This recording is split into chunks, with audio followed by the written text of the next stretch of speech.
Bonjour à tous, donc on est parti avec la fonction f de x égale racine carrée de x moins 3 divisé par moins x carré plus 3x moins 2, donc comme d'habitude, condition d'existence. Cette fonction possède-t-elle un dénominateur? La réponse est oui. Ce dénominateur est moins x carré plus 3x moins 2.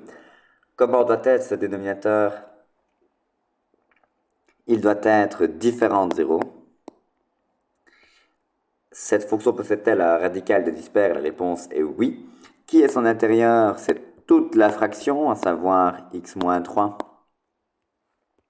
sur moins x carré plus 3x moins 2. Comment doit être cet intérieur? Il doit être plus grand ou égal à 0. Allons-y pour la première condition. Calcul ρ. 9 moins 8, ça fait 1. x1, x2, moins b, moins 3, plus ou moins 1 sur 2a, moins 2, moins 3 plus 1, moins 2 divisé par moins 2, 1, moins 3, moins 1, moins 4 sur moins 2, 2. Donc, cette première condition m'apprend que x doit être différent de 1 et x doit être différent de 2. Alors, une équation avec une fraction, on n'a pas le choix. Nous devons réaliser un tableau de signes. Nous allons faire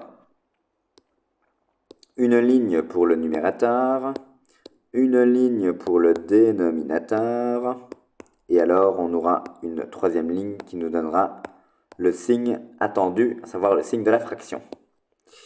x moins 3 sur moins x carré plus 3x moins 2. Donc, pour réaliser un tel tableau de signes, j'ai besoin des racines. Alors, racine du numérateur, quand est-ce que x moins 3 est égal à 0? Bah, quand x vaut 3. Racine du dénominateur, quand est-ce que moins x carré plus 3x moins 2 est égal à 0? Ben, soyons malins, on a les solutions dans la première partie des conditions d'existence, pour la première condition.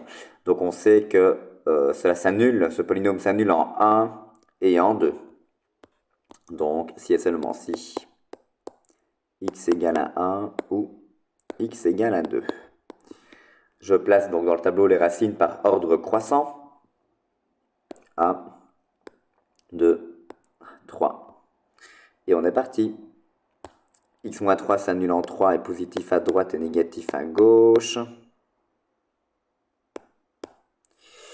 Moins x carré plus 3x moins 2 s'annule en 1 et en 2 est positif au milieu.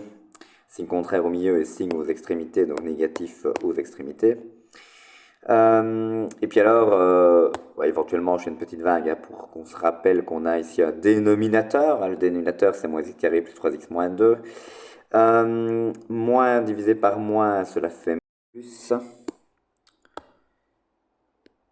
Moins divisé par 0, donc il y a un 0 sous la vague, donc n'existe pas. Moins divisé par plus, moins divisé par 0 n'existe pas. Moins divisé par moins, plus. 0 divisé par moins, 0. Plus divisé par moins, moins. Alors qu'est-ce que l'on souhaite? On souhaite être plus grand ou égal à 0. Donc je vais prendre ici le plus 0. Donc tous les réels qui se trouvent avant 1, ainsi que tous les réels se trouvant entre 2, 2 que je ne prends pas, et 3 que je prends. Ok, la première condition est bien entendu satisfaite quand on regarde le tableau, c'est-à-dire que x doit être différent de 1, x différent de 2. En 1, j'ai bien n'existe pas, en 2 également. Donc, moralité de l'histoire, le domaine est le suivant.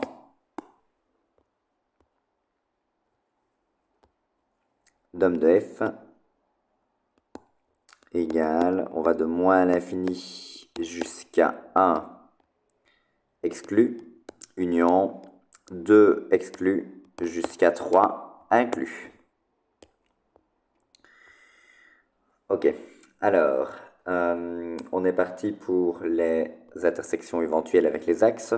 Intersection avec l'axe des x, on se demande pour quel x f de x est égal à 0. Alors, f de x est égal à 0, donc racine de x moins 3 sur moins x carré plus 3x moins 2 doit être égal à 0.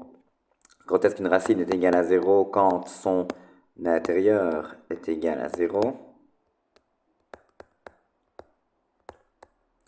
Quand est-ce qu'une fraction est égale à 0? Quand son numérateur est égal à 0.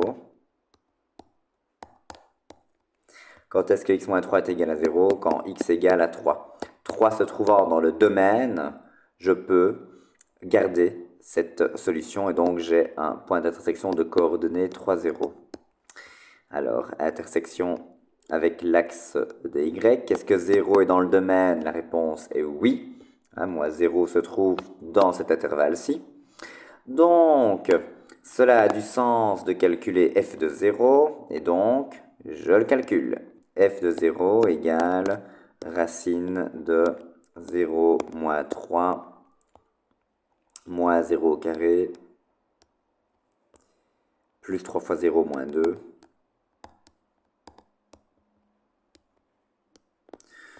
On obtient donc racine de moins 3 sur moins 2, autrement dit racine de 3 demi. Et allez, je propose de rendre cela un peu plus joli. Multiplié en haut et en bas par racine de 2. On obtient racine de 6 sur 2. Ok, donc coordonnées, le poids de coordonnées 0, racine de 6 sur 2.